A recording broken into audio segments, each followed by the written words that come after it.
I like to use for this the idea of what psychologists call the window of tolerance. Let's say this is a scale of 1 to 10, 1 being lowest, and as we go up the ladder, 10 being the highest. Most of us have a window in the middle of s- an emotional state that we like to be at, maybe that 5, 6 range. And if our emotions are not too high, not too low, then we're comfortable.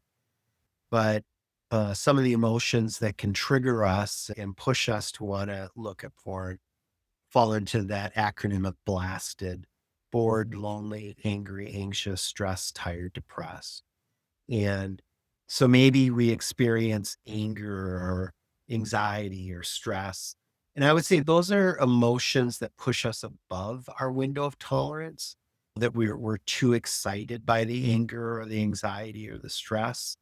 And so what we're looking to do, maybe through engaging in porn or some type of sexual activity, is we're trying to look to release that higher emotion and come back down into our window of tolerance. Sometimes we get below that window of tolerance and we're bored, lonely, depressed, or tired.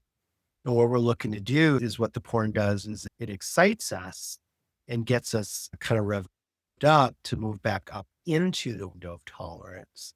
Hopefully that concept makes sense, that we have kind of this sweet spot. Get maybe a way to think of it is the old story of Goldilocks and the Three Bears, that we have our just right zone.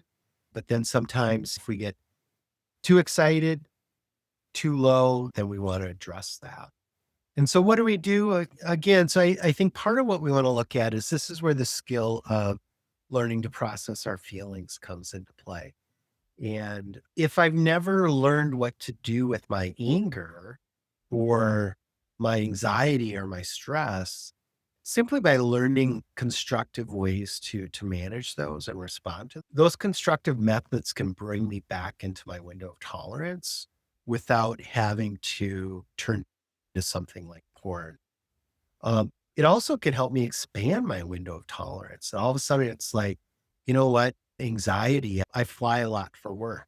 And every once in a while, the thought creeps into my head, wow, I hope we don't get into an accident or a crash. And so, what do I do with that? Well, you know what? I let the logic play out. Yep, there's thousands of flights every day that don't, it's makes sense that that's scary for me, but I can kind of talk myself through it to process that. And then similarly, if I'm bored, I might use the stop, drop, and breathe.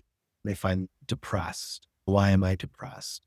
If I'm tired, uh, my tendency, I think, like most people, is well, I'll scroll.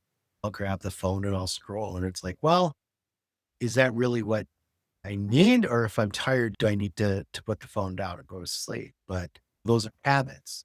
And sometimes that scrolling is part of the routine that leads me to looking at pornography. But replacing that then with some other type of soothing activity. And I think this is part of why I wanted to have guys share what you discovered during Lent. Many of the guys have said, hey, by not doing what I gave up for Lent, it allowed me to do X, Y, and Z, go for walks, read a book, spend a little bit more time outside, those things that can rejuvenate me and help me experience peace in other ways. And then, as I mentioned, working to expand that window of tolerance, I can deal with being bored. Sometimes the thing that makes it difficult to be bored is we have to face certain things that we're uncomfortable with, that maybe I'm not happy about something in my life. And what I do is I keep myself so busy that I don't have to think about that. So those are just some ideas. It's not all encompassing, but what I specifically want to draw the attention to is this idea that when do I end up above my window of tolerance, and when do I end up below it?